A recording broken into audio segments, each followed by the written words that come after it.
Hi there, this is Chris and Eli from Landlord Gurus here again. Thanks for joining in. Today we are talking about the question, should you hire a property manager? This is if you have rental property, you might grapple with this decision. Should you hire someone to manage your properties for you, or should you do it yourself? So we will talk about that here. Yeah, it's an important question, and one that I think pretty much every independent landlord looks at when they face the challenges of managing themselves. Yes. So the first question is, I guess, what does a property manager do? Right. So essentially, they'll take care of advertising, getting the word out there, which could be on Craigslist, could be on any number of the online rental platforms. Ideally, pre-screening those people who are interested to make sure that they're really a good candidate before showing. And then moving on to screening, looking at reports, making sure that the criteria that have been set are met, and then accepting a tenant and moving on to signing leases, collecting rent, all the kind of paperwork logistics. Exactly. Yeah. And they will also deal with maintenance issues, right? They'll handle those calls or requests from tenants if something's broken or needs attention. So they will, triage the problem and find the right person to send out there to take care of the issues. They will also take care of communications, which we just talked about. And they will also do your bookkeeping. Like in a lot of cases, will do your bookkeeping for you and provide you reports and things like that, rent rolls. Yeah, and generally they will pay vendors. Like you said, they have ideally a host of established embedded vendors for maintenance issues, and then will take care of paying those and also paying utilities usually. So you've got all your income and expenses readily available with any report from a property manager, which is handy. Yeah.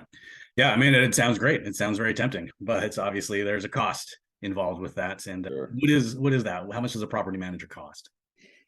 Yeah, I mean, you hear about the 5%, especially for lower unit counts. I mean, maybe you're getting 5% if you have a great big, 100-unit property management, but then you're also having on-site manager generally too. So generally for our purposes, we're talking 8, 10, sometimes 12% of the gross rents right off the top every month.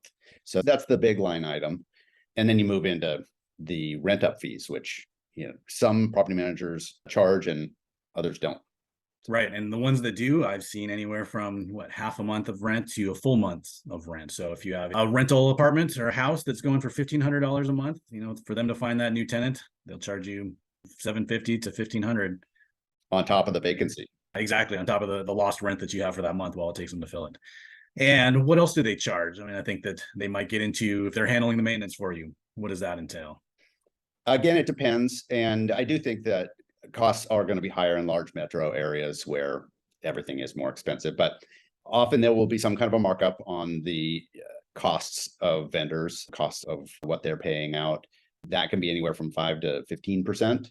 And you also can see individual administrative or kind of coordination costs. So if they are dealing with a dishwasher that's out, there may be a fee. Generally, they're not huge, but individual project management costs can be in there. If they hire a plumber to come fix that dishwasher, they'll charge another 5-10% on top of whatever that plumber is charging you. Is that how I understand that? Often.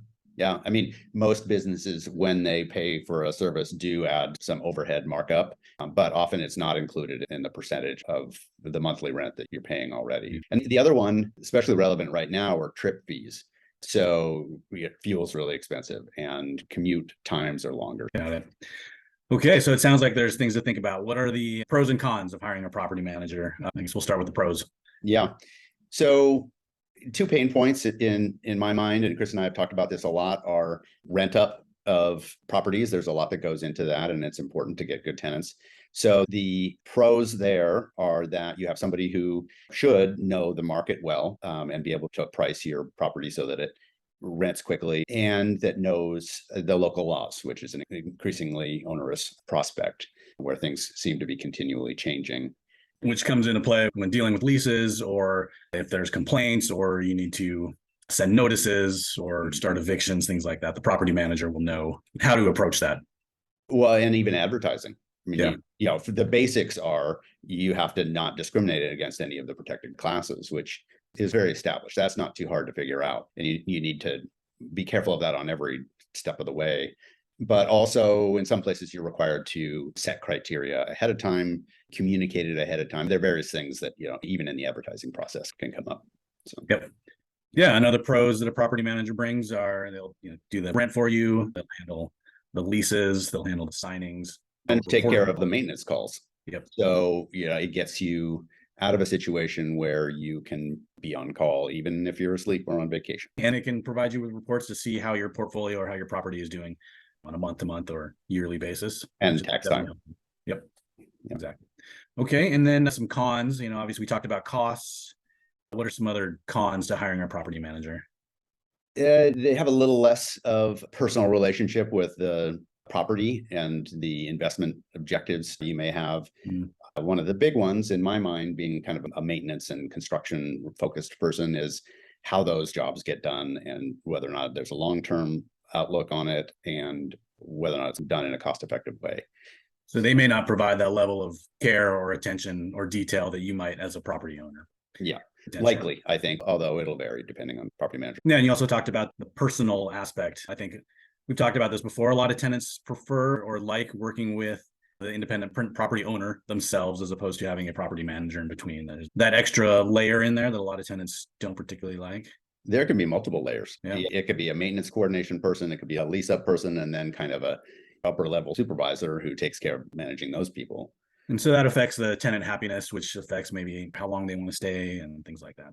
Yeah, I think it has real impacts on those things. And I'm a one point contact for all of my tenants, and they like it. Like knowing who they can call. Yeah. For sure. Yeah. And then I do return calls. Yep. Sometimes things are less personal and less responsive with property. So yeah, that brings me to the next point is that property managers are often, you have to deal with their availability. Sometimes they are not available when you want them or when the tenant wants them. And that's something that you deal with.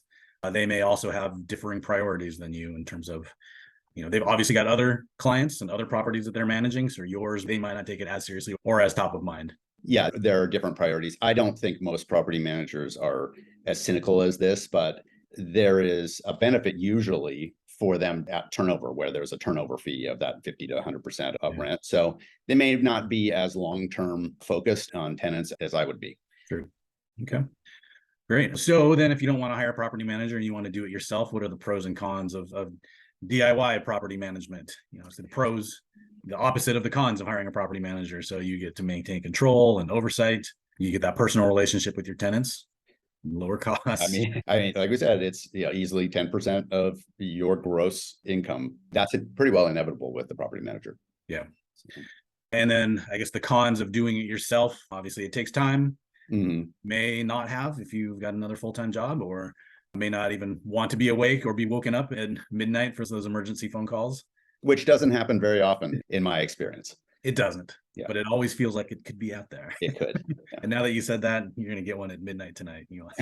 Oh, man, I had my fingers crossed. There's also the knowledge and experience that you don't have that a property manager might bring to the table. And market knowledge. Market knowledge, yes. But all those things, you can learn, and by doing it, and by, we try and explain a lot of this stuff as well. So that's stuff that you can learn and figure out. And the more you do it, the better you become at it, I think.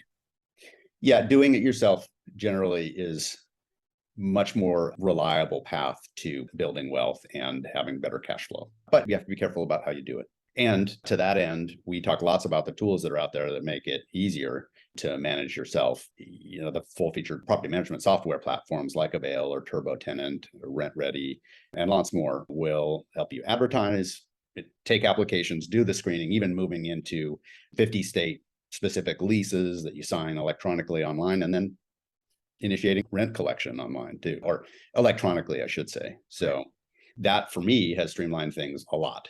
Yeah. I spent much less time traveling, for one thing. Great. Yeah. And then there's other property management software platforms that kind of allow you to pick and choose what you want to do yourself and maybe what you want to outsource, like Hemlane, for example, off the top of my head.